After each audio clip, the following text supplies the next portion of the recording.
Hi everyone, this is Heidi from My Reading Life, and I'm here today to film my NonFiction November TBR.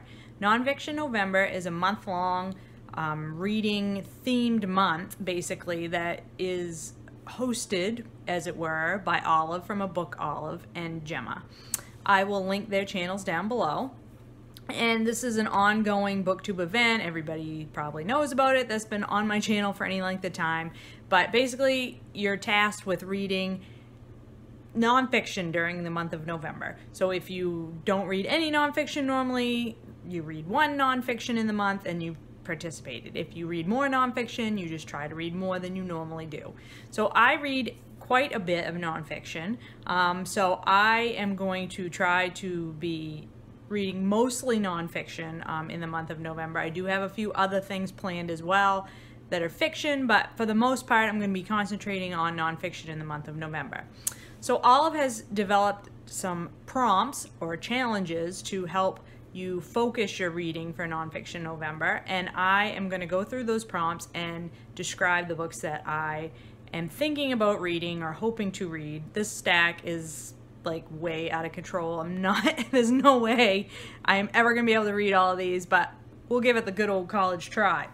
So the first prompt is pastime or pastime. So for the pastime part of the prompt, I am going to be starting my next presidential biography, and that is the biography of Ulysses Grant by Ron Chernow. This came out last year and was highly acclaimed. It is enormous.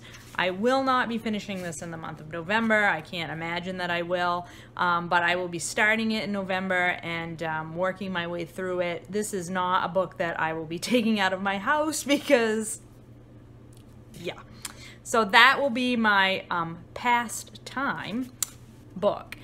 And then for pastime, or in other words, a hobby or an activity that people do in their free time, I am finally going to read Moneyball by Michael Lewis. This is the story of how the Oakland A's and Billy Beane, I think, yes, Billy Beane, their manager, or their general manager, Billy Beane, started to use statistics to help select the players that they wanted for their ball club, which went beyond what traditional ways of scouting and picking players to play on baseball teams went. So it's basically all about how statistics started to be used to pick baseball players and how statistics helped the Oakland A's become a winning team.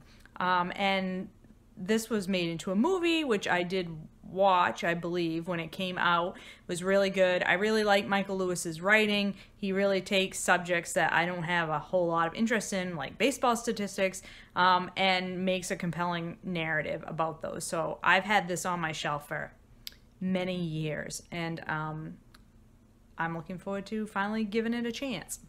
But after I heard Olive's video talking about some suggestions for TBR, I had to pull Moonwalking with Einstein by Joshua Foer off my shelf and put it in this category as well. I may very well forego Moneyball and pick this one up instead. This is about how Joshua Foer got into the world of competitive memorization and learned about how people use different methodologies to be able to memorize great amounts of information and then get into these competitions about them.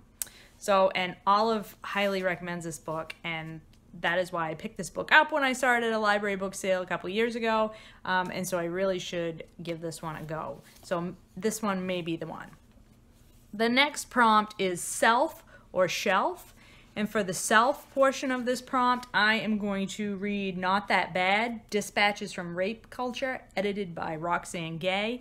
And I think this is self-explanatory. It's all about how, this book is all about how women experience rape culture and how that impacts their sense of self. This deals with harassment, aggressions, assault, like the whole array and plethora of ways that women are made to deal with rape culture. And I just got this book this month, and I don't want to let too much time go by before I start in on this collection.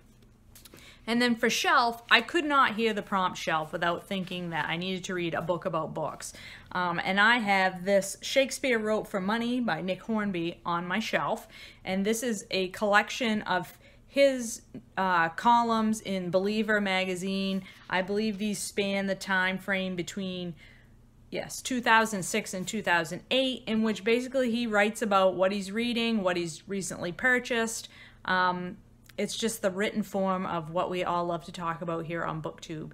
I've had this waiting on my TBR shelf for, you know how you have those books that you set aside for the days when you need a pick-me-up read, and I've determined I'm no longer going to let this one sit around. I've been wanting to read it for so long. The next two prompts are Wander and Wonder. So for the Wander part of this, I am going to read The Devil's Highway by Alberto Urrea. And this is a journalist's account of 26 men who tried to walk from Mexico into the United States through the desert of southern Arizona, which is also known as the Devil's Highway, and only 12 of the men made it out alive. This is an area of the border in which the Border Patrol doesn't even want to go. It's so desolate and dangerous, and this tells the story of why these men would brave those conditions in order to make the trek from Mexico into the United States. Very timely, deals with immigration and border protections, and this one needs to be read ASAP.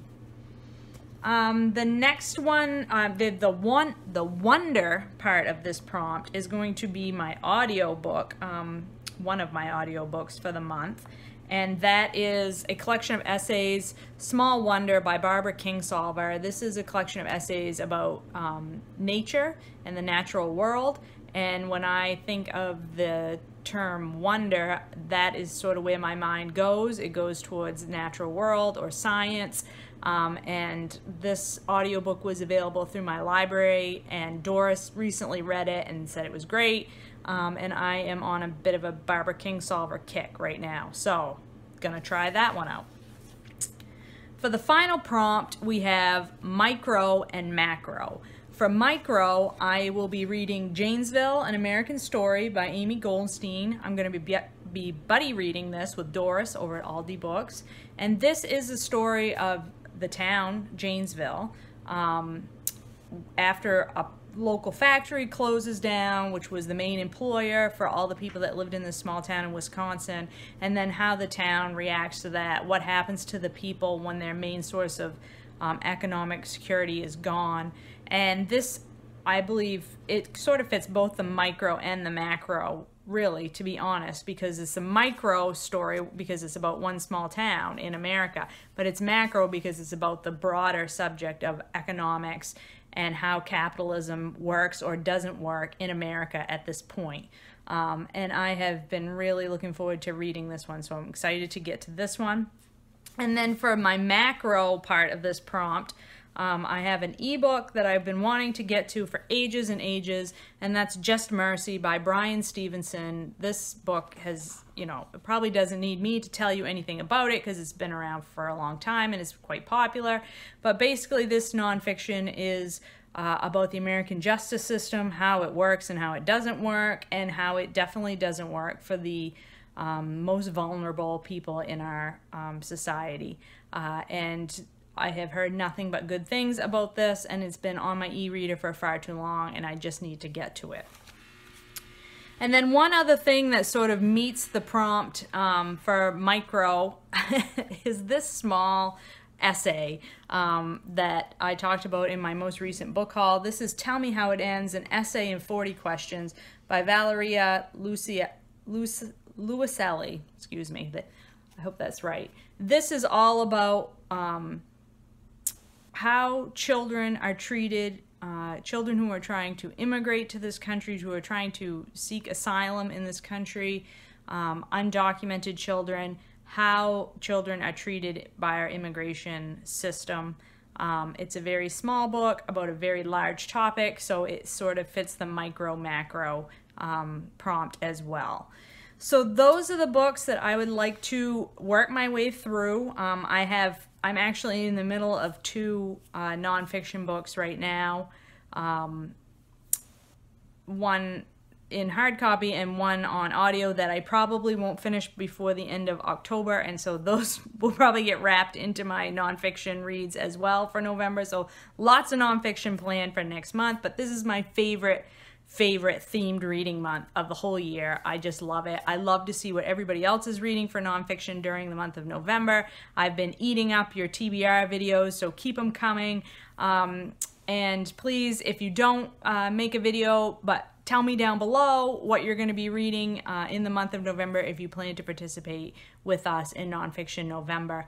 Like I said, I will link Olive and Gemma down below so you can go to the original videos that they put up that are TBRs and recommendations and all that stuff. And please do join in with us. Nonfiction is so awesome, and I just hope that everybody reads at least a little bit of nonfiction in the month of November. Until the next video, guys, I'll talk to you later.